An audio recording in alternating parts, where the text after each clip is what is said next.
Today at the National Press Club, the chairman of the Australian Competition and Consumer Commission, Rod Sims. With Australia's energy network facing challenges, Mr Sims and his ACCC colleagues are investigating both the gas and electricity markets. Rod Sims did today's National Press Club address. Ladies and gentlemen, good afternoon. Welcome to the National Press Club and today's Westpac address. Well, there are a few issues burning as fiercely around the kitchen tables of Middle Australia as the price of energy right at the moment. In some states, the price of electricity has gone up by 19%, and as many people in this audience and watching on television can attest, in some cases greater than that. Businesses and consumers are paying a high price, it appears, for what has been one of the great policy failures of modern Australia. Daily there are stories emerging about the political tug-of-war that is our national energy policy. So into this arena we welcome today's guest. Rod Sims is the chairman of the Australian Competition and Consumer Commission. And right at the moment the ACCC is conducting two inquiries into energy, one into electricity, one into gas. We eagerly await those reports and we eagerly await Mr Sims' comments today. Rod Sims, of course, has been at the helm of the ACCC since 2011. He was reappointed in August 2016 for another 3 years through to 2019. That might give him and the ACCC just enough time to sort out the mess that is energy policy in Australia. Please welcome Rod Sims.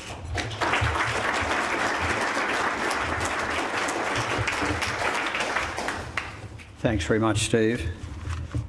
And thanks very much for the invitation to be at the National Press Club today.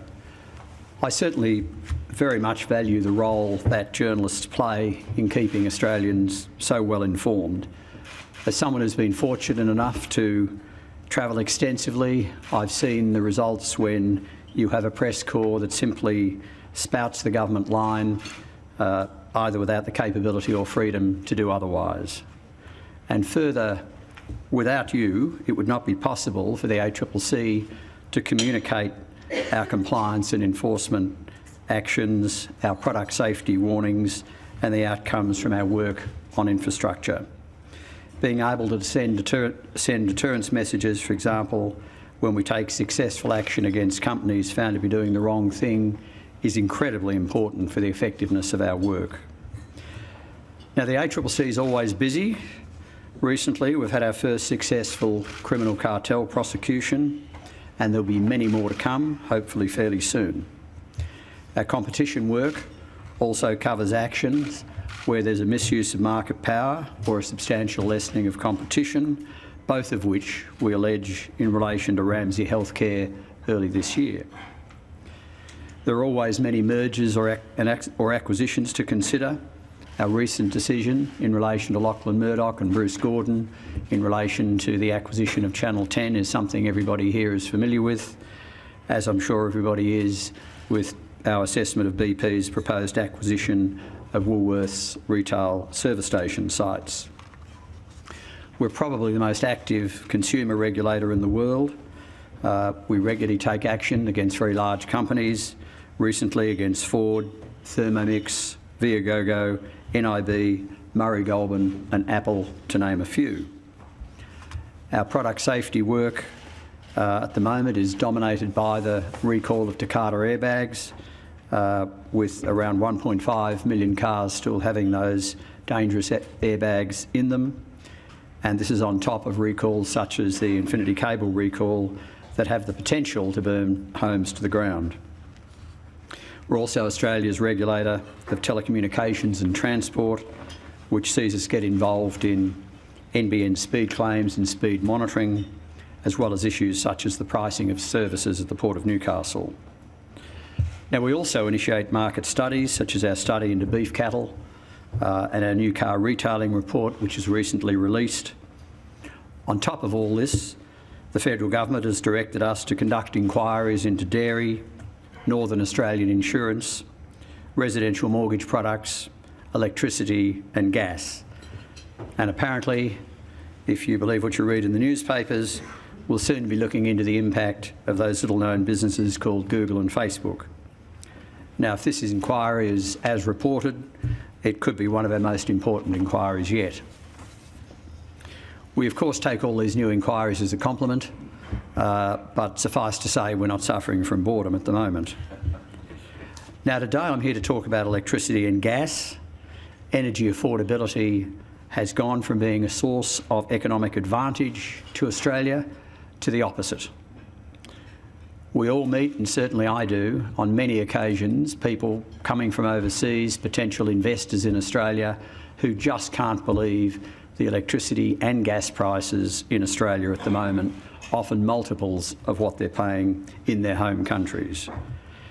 Now, I'm going to cover three topics today. First, I'll say more about gas and electricity affordability. Second, I'll provide a perspective on why affordability problems have occurred. And in electricity, this will be quite different from much of the public commentary that one sees. And thirdly, I'm going to outline some of the issues which the ACCC is now considering. We're just about to deliver an interim report on electricity affordability and separately a report on gas supply and demand to the Treasurer. The latter report will feed into the government's determinations and deliberations in relation to the Australian Domestic Gas Security Mechanism.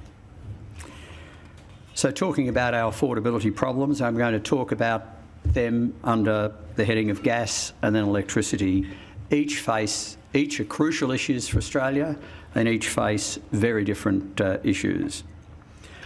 In gas, I recently heard of a company that went out for tender for one of its plants.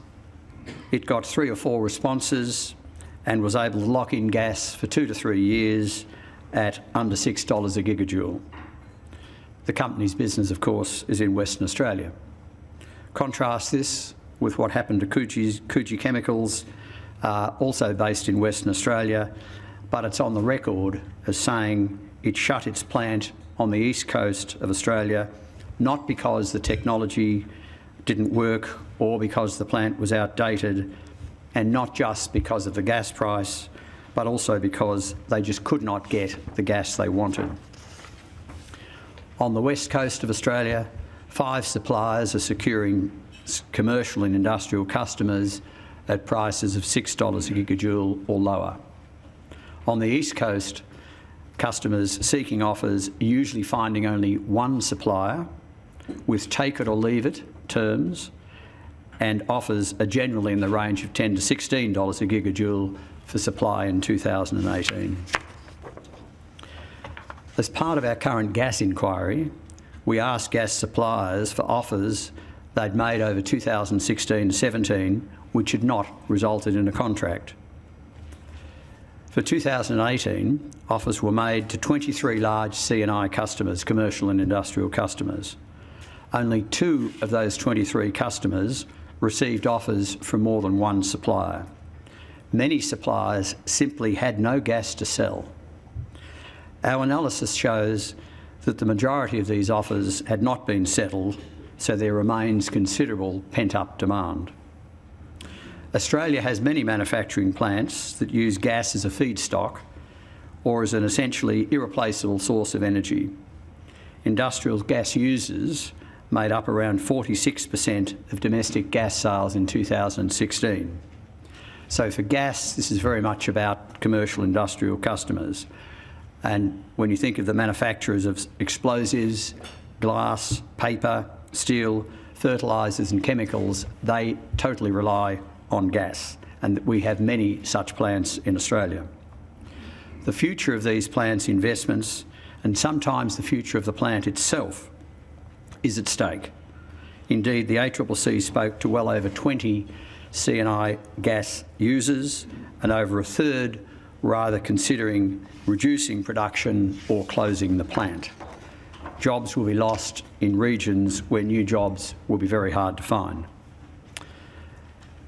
Now, it can be very hard being a manufacturer in Australia. You've got high wage costs, a fluctuating exchange rate, and often high compliance costs.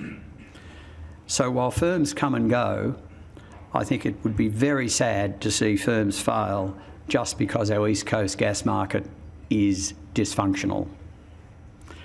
I've heard some say that our East Coast gas market is fine.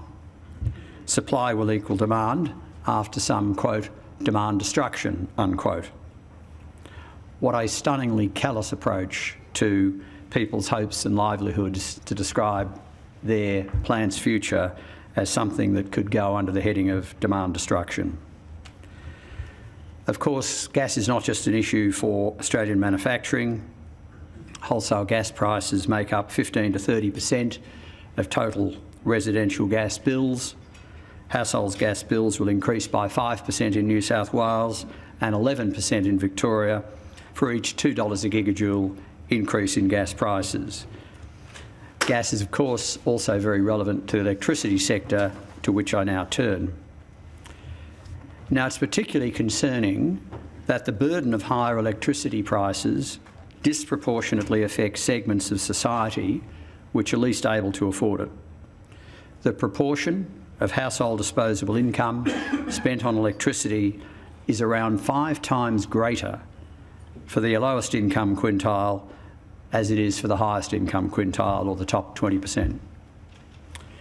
As we've moved around the country, our retail electricity pricing inquiry team heard stories of Australians having to ration electricity through winter, having to choose between paying medical bills and paying electricity bills, and having only a small amount to spend on food after meeting electricity bills and rent.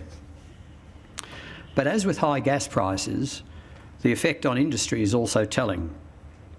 There are many cases of firms facing a doubling or even tripling in electricity prices in their most recent offers over the last 12 to 24 months, as companies, as they do, come off 3 to 5 year contracts.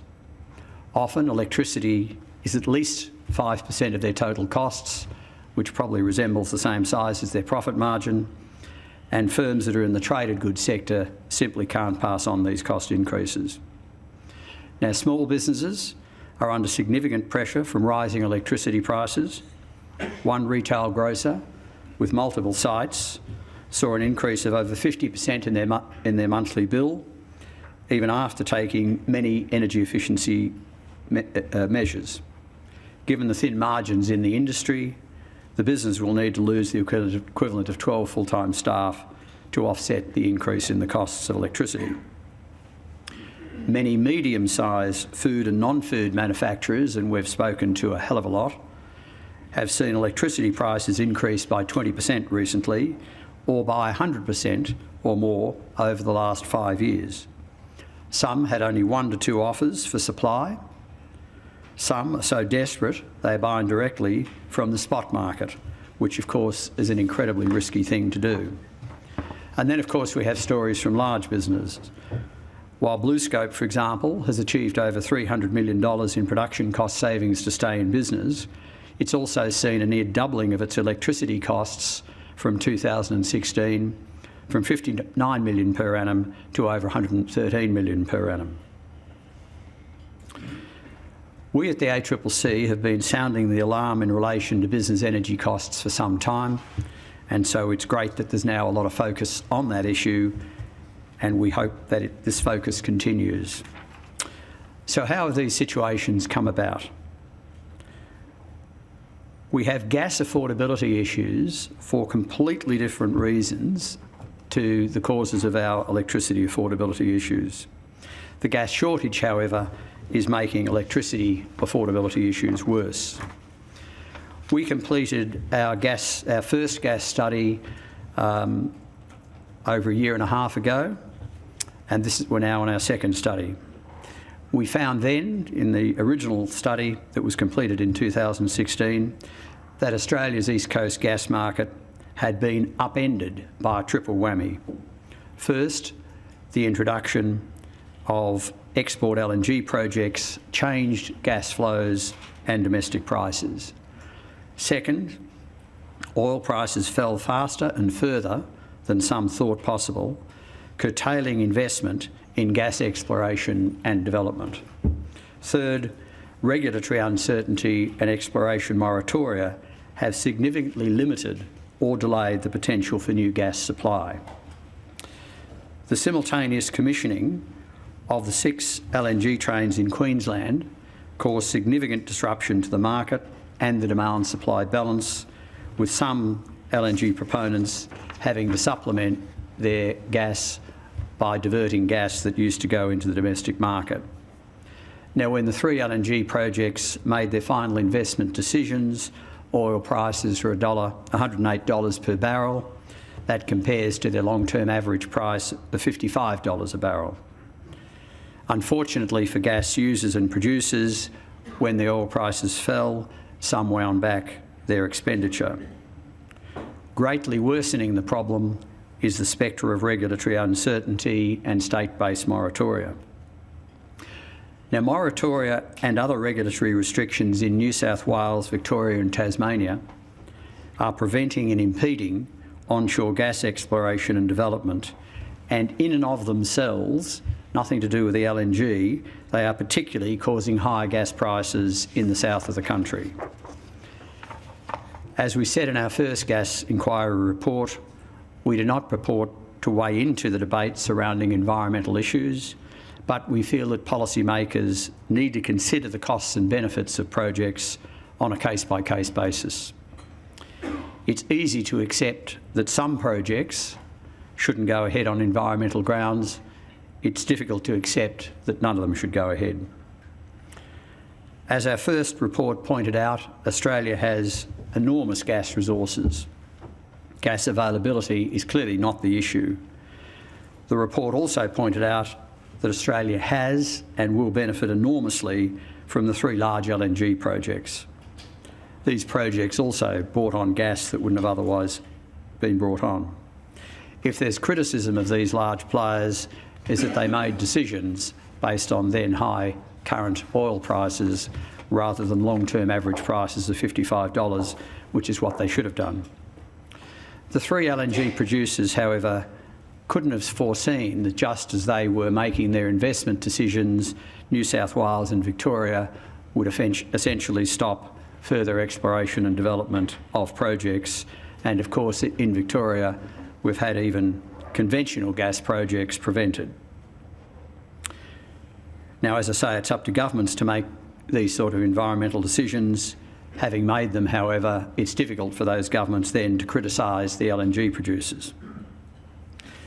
Having made this point, and this is very important, I said 6 months ago at a gas conference that if I were providing private advice to the LNG producers, I would say they would be well advised to support the domestic gas market as much as possible. They have largely not done so. There have been some transactions, particularly after the Prime Minister called in the gas producers to discuss the crisis. In addition, Santos has taken some highly visible steps under the threat of the Australian Domestic Gas Security Mechanism, but none of these moves have significantly addressed the situation. Let me turn to electricity. Much of the debate in recent times has focused on the role of investment certainty, or lack thereof, in stalling investment and pushing up generation prices. Indeed, many industry players routinely point to this as the key reason why we've got the current electricity affordability problem. This ignores a hell of a lot. Let's look at some facts. If you look at what's happened to electricity prices over the last 10 years, and depending how you want to measure it, they've either gone up, they've either doubled after inflation, or they've gone up by about 2/3 over the last 10 years. We've examined what's caused that, and we're going to lay this out extensively in our report. But of those price increases, over 40% is due to network prices. Then you've got higher retail costs and margins, which have contributed 24%.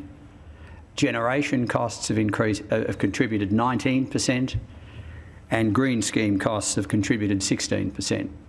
So 41% for network, retail 24%, generation 19%, and green costs 16%.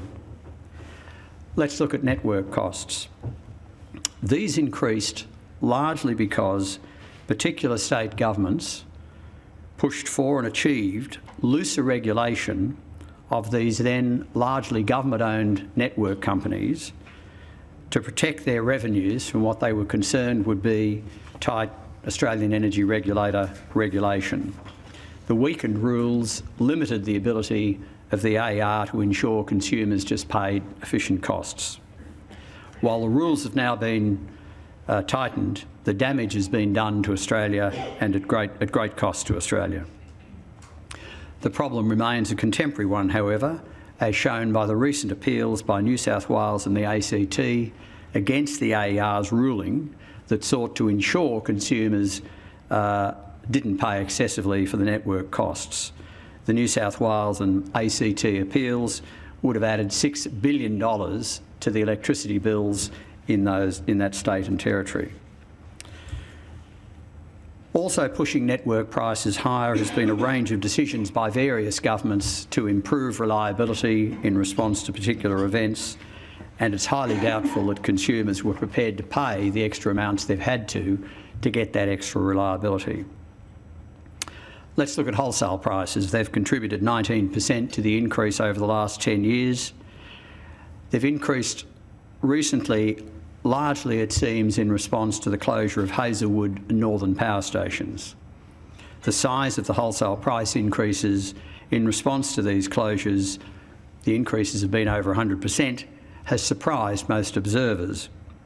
Now there's two explanations for these stronger than expected wholesale price increases. First, changes in the bidding patterns by the coal-fired generators that do not appear fully linked to increases in the cost of production. While such behaviour is clearly allowed under the rules, there is a doubt about whether the rules ever envisage such a concentrated market as we now have in generation. In each state, the combined market shares of the two or three most significant generators is well over 70%, sometimes much higher.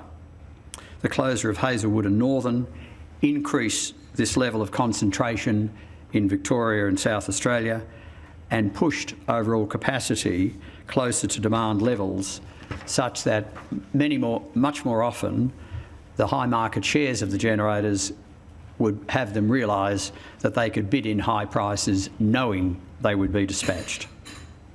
Generator market power has clearly been seen in Queensland, with two generators having 2/3 of capacity and prices spiking. When the Queensland Government directed its generators to tone down their bidding, they did so immediately and prices fell. I don't think you can get a better example of the market power and how it can be influenced both ways. While more generation would indeed lower wholesale electricity prices, there are some important questions to be examined. Do the major coal-fired generators have an incentive to invest when it would lower their current high profits? What would happen to future demand if the current government subsidies, and these are hefty, to particular aluminium smelters were removed? Indeed, what would have been the effect of wholesale electricity prices if the Portland smelter closed at the same time as Hazelwood? I doubt we'd have the high prices we've got. How much of the perceived generation gap will be filled by now apparently competitive renewable energy projects, and who will own these projects? Another explanation for the higher than expected increases in wholesale electricity prices post the closure of Hazelwood and Northern is much higher gas prices. Gas generation now sets the price of electricity in 1/3 of the time in South Australia and also at important times in other markets. Some gas-fired generators are on legacy contracts, but many others have or will soon see their prices go up a lot. The third factor causing higher electricity prices is the various green schemes. They've pushed up prices by 16%, mostly the renewable energy target, but also the various solar feed-in tariffs. We've had some stunningly generous green schemes. I've mentioned before schemes that offered you 60 cents a kilowatt hour, which is many times the cost of energy, not just on the energy you put back to the grid, but also on the energy you consumed yourself. Quite extraordinary. Now, the cost of these schemes isn't transparent. Many people think there's no cost, but there is a cost and consumers are paying it. The average bill of a non-solar customer is $1,750. An average residential solar consumer has a lower bill because they draw less electricity, and they also get a benefit of about $700 a year from these solar feed-in tariffs. Finally, we've got increased retail costs and margins. They've contributed 24% to higher costs. Both look higher than expected. Now, of course, the retail market is also highly concentrated, with over 70% of customers being with three players: Origin, AGL and Energy Australia. I've said previously that high levels of vertical integration can make it very difficult for others to compete. This concentration was, of course, made much worse by the New South Wales government's sale of Bayswater and Liddell to AGL a few years back, which we strenuously but unsuccessfully opposed. But the retail market's also characterised by very wide price dispersion. A consumer can save hundreds of dollars by shopping around, but it's also very complex. It's hard to know how to find the best offer, and we've got a lot of regulation with unintended consequences. So, my third topic: what can be done to reduce electricity and gas prices? As the old Irish joke goes, I wouldn't start from here. We're in a very bad place in relation to both topics. The gas supply outlook in 2018 now appears worse than at the time of our first gas report in March 2016. This can largely be explained by three factors. Projected production is lower. Projected domestic demand is higher, largely due to higher demand for gas-fired electricity. Finally, and this is very important, a significant quantity of gas is expected to be sold on the international LNG spot markets in excess of contract requirements. So let me just repeat that. A significant quantity of gas is expected to be sold on the international spot markets in excess of contract requirements. Now, it must be acknowledged there are some issues with getting significant quantities of this gas into the domestic market, but they do not seem insurmountable. To make matters worse, there seems little attempt by the LNG producers to meet some of their contractual commitments by buying on the international spot market and substituting out so that they can use some of their gas for the domestic market. In a normal market, you'd expect the export and domestic markets to arrive at a similar price. This is not happening. International prices are at all-time high. International prices are at all-time lows. Australian prices are at all-time highs. Almost to add insult to injury, the Australian gas supply situation is so bad, the SO-BHP joint venture is running a reverse auction for those who want gas. Rather than running any risk of not being able to extract all the benefits out of their gas position, if you want gas, you've got to put in a bid to them. Many people have put bids in, they've got no gas. Now, supply-side options will provide more lasting solutions, there's no doubt about that, but even if policy were to change immediately, it will take time to get gas to the market. Now, I want to emphasise it's very easy to criticise the Australian domestic gas security mechanism. It is clearly anathema to anybody with any pro-market inclinations. But consider the choices. The federal government may be faced with a choice of pulling the trigger on the mechanism on the one hand, or seeing factories closed and jobs lost. That could well be their choice, and they have to make it. It's not an easy choice. Now, I'm not disclosing the detail of what is in the ACCC's report to the Treasurer on gas supply and demand. That will be made public shortly. I'm simply pointing out that those who criticise consideration of the gas security mechanism need to understand all the options available to the Commonwealth right now. There are not many. This is a very, very bad place to be. Let me turn to electricity finally. We've seen some positive steps. I think we can draw some lessons, and the ACCC's got a very tough work program ahead of it. Now, the government has already taken 2 steps that we and the AER have recommended to them. First, getting rid of limited merits review of the regulator's decisions in relation to the network businesses. This will see administrative review of those decisions rather than merits review, as indeed you have in telecommunications. Second, the government is trying to get people off the worst retail offers, and the retailers have in response offered to take steps to do this. We will monitor what they're doing very carefully. Now, there are many lessons, so both those are very positive steps. There are many lessons from my description above of what drove our high electricity prices.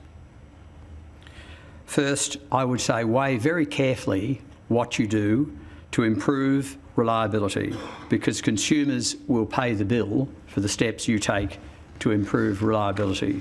So think about those very carefully. Second, be very careful with new or enhanced ideas that incur costs that are to be smeared across all electricity users. Third, also think carefully about new retail regulations. They can often have unintended consequences. Fourth, and closely linked, realise that moves to re-regulate electricity prices will see many consumers paying more, sometimes a lot more than they are now, and may see the innovation we now need not happen. Fifth, factor in the existing market power in retail and generation into your policy measures and take steps that improve that position rather than worsen it. Finally, and this is important, keep a clear and separate focus on electricity affordability. We're told we've got 3 issues to deal with: sustainability, reliability and affordability. Basic economics says with 3 problems you need 3 different sets of solutions. Very much beware of silver bullets that are said to address all 3 objectives. Now, we have a tough job ahead at the ACCC. The affordability problems have been a long time in the making, and unfortunately they'll be a long time in the solving. We've got a full agenda ahead. I'll now just mention some of the key issues that we will be focusing on so that Australia can address its electricity affordability issues. In the retail sector, as I've mentioned, we need to make sure that particularly low-income people get off the high offers, and I think we can do that, and we'll be monitoring what the energy companies do very, very carefully. Secondly, reduce the switching costs, including regulatory barriers to switching. The way innovation's working, we've got to make sure that switching can occur easily. In relation to the green costs, see if we can find ways to reduce the smeared costs of both current schemes, but particularly any future schemes. In generation, there's 4 things that come to mind for us. 1 is lower gas prices. 2 is reduce the effects of the market power in the gas generation sector. Thirdly, explore barriers to commercial industrial-led investment. You've got a lot of commercial industrial customers out there wanting to self-supply, but there's many barriers to them doing it, and we're going to be focusing very closely on those barriers to see if we can remove them, and that's a very direct way to address the problem they're facing. And finally, establish what demand-side measures will work best to lower wholesale prices.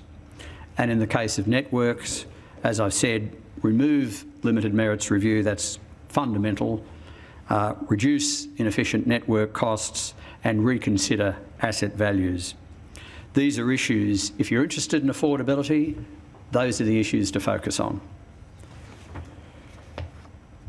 Now, this list is very different from some of the current discussion concerning electricity affordability, but I believe if the lessons are learnt, the lessons I've mentioned, given the steps already taken by the government, or will hopefully will be taken as a result of our work, I'm hopeful we'll get some quick improvements and continuing downward pressure on electricity prices. So, in conclusion, we all know we've got an energy affordability problem. As I say, it's terrific that the focus is now on that. It hasn't been for too long. We know there's some things we can do to help address it. More's got to be done. It's going to take time to work out what those extra steps are, and some of those steps will be controversial. But the consequences of not acting are very dire for all Australians. Thanks for your time today.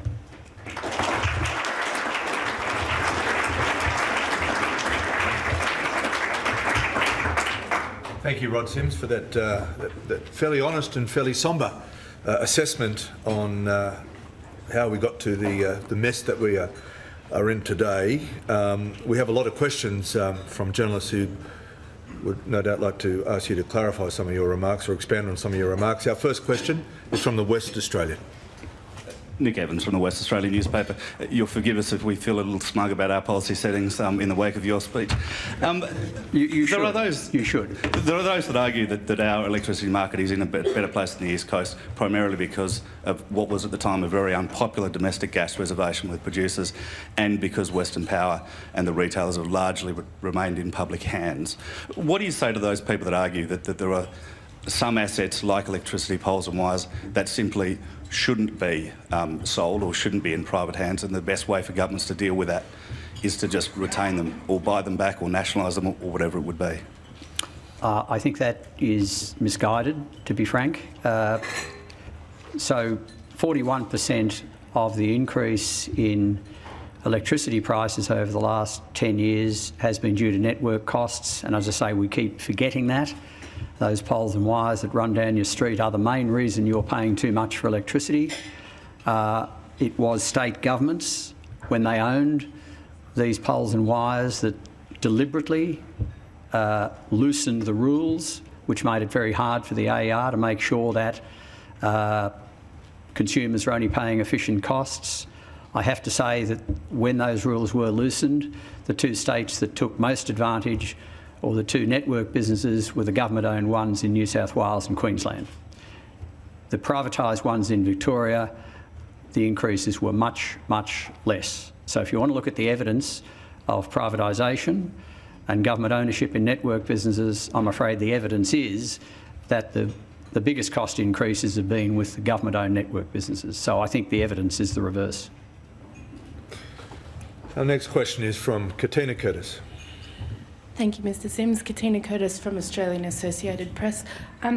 You mentioned there that you oppose the buying of both Bayswater and Liddell by AGL, but given that that's happened, it's in the past, I was wondering if you'd care to comment on the impact of competition and electricity prices of direct government intervention in an individual company's decisions. Well, it's interesting. I mean, we've had government involvement in the energy market since it was established. I mean, the energy market is a creation of governments. It was governments that influenced those network prices I've just mentioned. It was governments that brought in the green schemes, which I'm not saying is a good or a bad thing, but it has, obviously they add costs. So it depends which government interventions you're talking about. But there's been plenty of them. I mean, personally, if governments want to invest in things like Snowy Hydro, which, by the way, they own, I don't have a problem with that, as long as they don't smear the cost over the electricity system, as long as they wear the costs if it turns out to be not a good investment. I don't know if it's going to be a good investment or a bad one, but I have no problems with them doing that. So, look, I think it's a tricky issue about government involvement. The government fingerprints are all over the market anyway and have been for many years. Financial Review. Hi, Mr Sims. Phil Curry from the Financial Review. Thanks for your speech. You spoke about sustainability, reliability and affordability are going to require three separate economic responses. The government is trying to come up with a policy that's going to do all three. Are you saying they won't be able to do that and they're going to have to pick which one they want to put an emphasis on? Oh, I think, Phil, that there's three different objectives, and as I say, Economics 101 says that when you've got three different objectives, you need three different solutions. So I don't think there is one mechanism that addresses all three. And look, clearly, to some extent, the three do conflict with each other. To take the most basic example, if you want to ensure no chance of a blackout, then you're going to have to invest in things that need a return, and that will cost consumers. So the conflict is there. I think some of the debate is interesting. I mean, the clean energy target is essentially a sustainability measure and should be looked at in that way. So I think you've just got to have measures that address particular problems, and affordability needs its own focus. And I think the measures that I've outlined today are the ones, if you're interested in affordability, they're the ones to focus on. Now, I'm not in any way detracting from the other objectives. I completely see all three objectives. We're in the position of focusing on affordability only, and that's what we'll continue to do. Mr Simms, wearing your consumer watchdog hat, you talked about the fact that low-income Australians were paying a disproportionate greater amount of their income on energy. What would you like, or what would you be recommending needs to be done in this space to essentially protect those most vulnerable people from not being able to afford energy, electricity, gas, to warm them or to cool them in the summer heat that's coming up? We're going to put a lot of focus on that in our next report, but I think the thing the government, I think that the key thing to do... Here who'd like to, yeah, no, I'm sure that's right. The key thing to do is, I have to say what the government's done, which is to get the retailers to get those low-income people off those high offers, be it a standing offer or a default offer that you go to once your initial discount disappears. If you had to think of one thing to do to help low-income Australians, that's it. I'm afraid that is the answer I gave the Prime Minister when we asked me the same question, and that's the key step. And the government's taken it, and we are going to make sure that that gets followed through. So would that involve what? Greater penalties for those companies that don't do that, or how do you require what is a very concentrated market, three big players, to do those sorts of things? Well, first of all, they've committed to the government that they'll do it, and so I think just shining a light on whether they do it or not will go a long way. What are they doing? Is it having that effect? I think will help a lot. Just transparency. But look, also, we're going to be looking very carefully at what else you can do in the market. For example, to reduce switching costs. I mean, at the moment, you can't take a low-income person, including someone on a hardship program, and put them on a lower offer. Some of the energy retailers have said they'd like to do that, but they can't do it because the rules say you've got to have informed consent, and there's a lot of steps you've got to go through. That informed consent also makes it very difficult for consumers to swap retailers. There's many more steps to do that than there is to swap suppliers in many other sectors. So I think those are the things to look at to help low-income consumers, and certainly that's going to be a focus of our future work. But I think the key steps being taken, now we've just got to make sure it happens. Next question from David Crowe. Thank you, Steve. Thanks, Mr Simms. David Crowe from the Australian newspaper. Thanks very much for your speech. I wanted to ask about gas. It does look like a very grim outlook there that you've portrayed.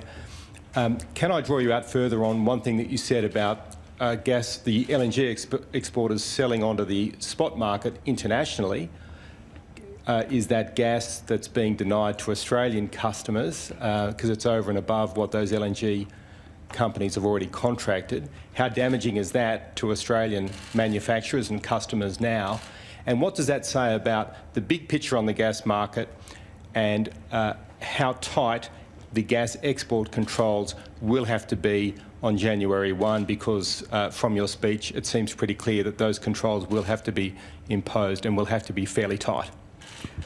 I think in any market you'd think that if you've got very low prices overseas, that the producers would seek out the highest price. In this case, that's domestically. Indeed, you'd like to think they would meet some of their contractual commitments by swapping out gas internationally so they could divert gas domestically, and that therefore the price in Australia would reflect the international price. Now, that's not happened. Frankly, it's puzzling as to why that hasn't happened. But yes, the way you phrase the question is pretty accurate. I mean, you've got gas that is not required to meet contractual commitments. They can either sell it, so they don't have a contractual commitment, they can either sell it domestically or sell it internationally on the spot market. Spot market prices are pretty low at the moment, but that's where a significant amount of gas is going. And that's gas that, if it wasn't going there, would be sold domestically and would make a difference for the Australian gas situation. So the premise of your question's right. It is a very strange situation. I won't speculate further on the gas security mechanism. There's things in our report about that, so I'll just leave it there. But it is a very strange situation. Our next question is from Tim Shaw. Mr Sims, Tim Shaw, Radio 2CC here in Canberra. The ACT government, and through its ownership of its electricity asset in partnership with ActewAGL, $500,000 in subsidies after the recent increases in consumer electricity and gas costs. Queensland, $1.5 billion dividend from its energy assets, and currently Pauline Hanson's One Nation Party supports the retention of Queensland government energy ownership. Are we going to see in the short to mid-term an increase in government subsidy, which is the political payback, if you like, for those that can ill afford these increases? But the big concern is small to medium enterprise. They've received tax cuts from the Treasurer and they're welcoming that, but they've been quickly consumed in these ballooning costs of energy. So putting your political hat on, you did work in a Prime Minister's department once, a little ago. Yes. What advice politically over the practical, a long-term energy policy versus the short-term political fix? Oh, look, I think affordability is an issue that has got to be addressed for the future of Australia, and obviously it's got an obvious political imperative. I think the politics and the economics line up pretty well. But I think going back to some of the earlier points in your question, I think we have had a problem where governments have used government-owned energy companies as cash cows at the cost of Australian energy consumers, and that's been unfortunate. And that's something that I think we'll just have to change. We just cannot have that continuing. I think the Queensland action has been very interesting. I mean, Queensland has done some good things and some not so good things. Obviously, concentrating their generation ownership was unfortunate, but at least they've suggested they stop bidding as high as they have been. The Queensland Government also didn't appeal the AER's decision, which was great, and the Queensland Government's also funded their solar feed-in tariffs on budget and saved their own consumers by $100 a year in electricity bills. So governments have got a key role to play here, and I think if they focus on affordability, that will make a big difference. And our next question is from Nick Stewart. G'day, thanks very much indeed. Two aspects of the same issue, the market mechanism. You quite rightly slam the increased costs of environmental protection and other environmental agencies that are used to generate power. But on the other hand, why don't you include the cost of climate change, for example, in exactly this same thing? Because they both come, governments have decided both issues relate to the same issue. Or alternately, why is it that you, for example, are critical of the market mechanism? If the market mechanism wants to sell LNG gas offshore, maybe that's the right thing to do. Maybe we should actually just do that and accept the fact that I mean, we've closed down the car industry here in Australia. Why don't we close down other industries if that is the way the market is working? Okay, lovely set of questions there. Thank you very much. Firstly, I just want to be clear, I'm not slamming green schemes at all. I'm simply pointing out that when you work out what the drivers of the cost increases are, that those renewable energy target and the solar feed-in tariffs have costs that get smeared across all electricity users. That's just a statement of fact. What I was slamming, to use your terms, was the very high feed-in tariffs when these schemes kicked off. And I think anybody observing the electricity market who understood the electricity market, and there's some people in the room who fit into that category, could not have believed how generous those subsidies were, and we're paying for them. Now, the governments have worked out that they're too generous and they've cut them back. So that was the only thing I was criticising. I'm not criticising green schemes generally, and I accept that there's a sustainability issue out there that has to be addressed, and governments are addressing it. My focus is on affordability. Look, on your point about letting the market work, I mean, it's an interesting issue. I think, though, companies do have a social responsibility at some stage. I don't think any company in any sector of Australia can avoid the environment with which they're in. They can't just, I mean, we've seen it in banking, for example. I remember one example where one of the banks kicked that poor fellow off his farm when he hadn't missed a payment just because they revalued the asset base of the farm. I mean, of course, you can do that, that's the market, but not a very smart thing to do, and hasn't worked out well for the bank. But it didn't work out well for the farmer either. But the point I make is you just have to have some focus on the environment you're in, and I think the LNG producers selling spot when we've got real problems with domestic available gas, I think that's unwise, personally. Our next question is from Sheridan Holderhead. Hi, Sheridan Holderhead from The Advertiser. I just wanted to ask, you mentioned that the role of investment certainty is often pointed to as being one of the drivers for cost, and that's obviously being talked about in terms of a lack of a sustainability measure such as a CET or various other carbon prices.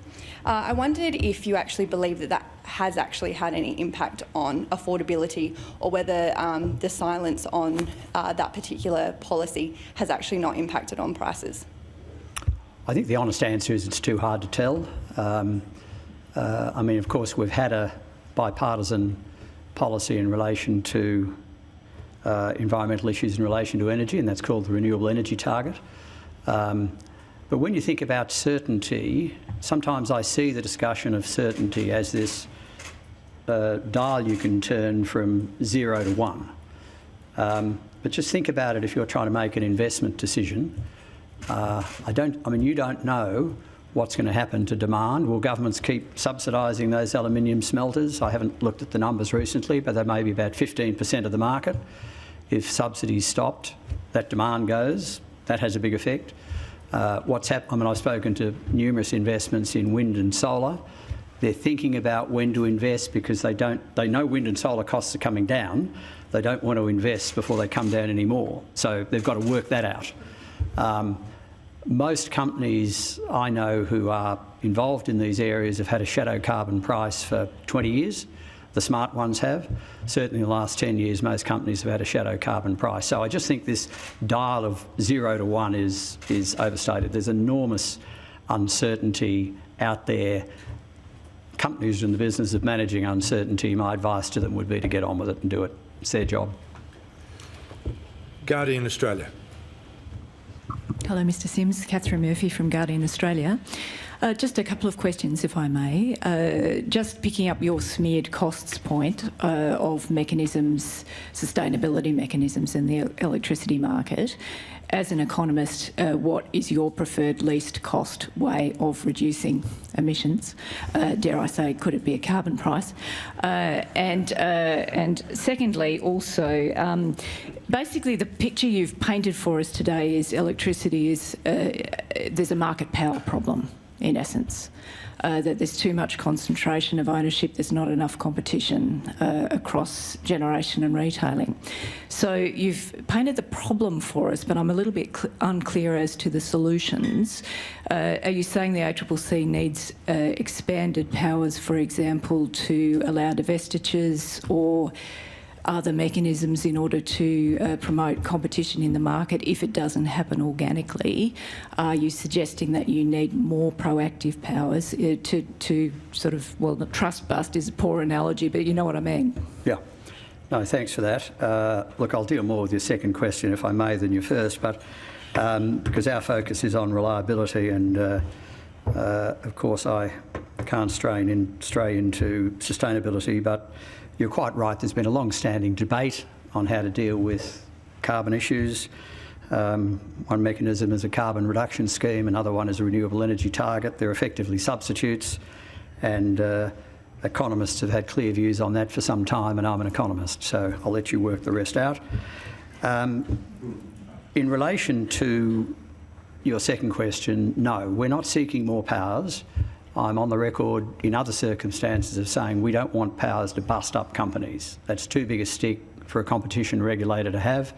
We're not suggesting that at all. What we are saying, though, is if you want to get down generation costs, then you might want to look at the bidding rules, because the bidding rules are premised on a lot more competition than what we've got. It's a tricky area. I should just step back and say we've been doing our study now for effectively for about 4 months, and we've got about 8 months to go.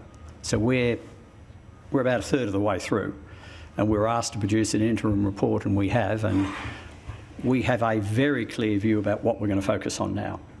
And we are going to look at the bidding rules to see whether they can deal with the market power that's there. The other issue is reduced gas prices. That would help enormously.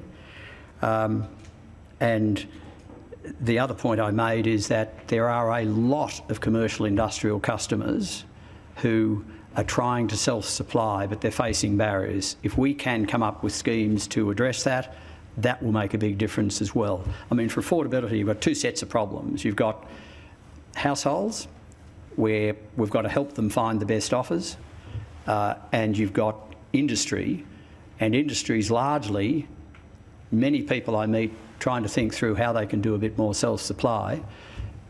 With renewable energy costs where they are at the moment, they can put in solar farms and batteries and other things and probably lower their costs.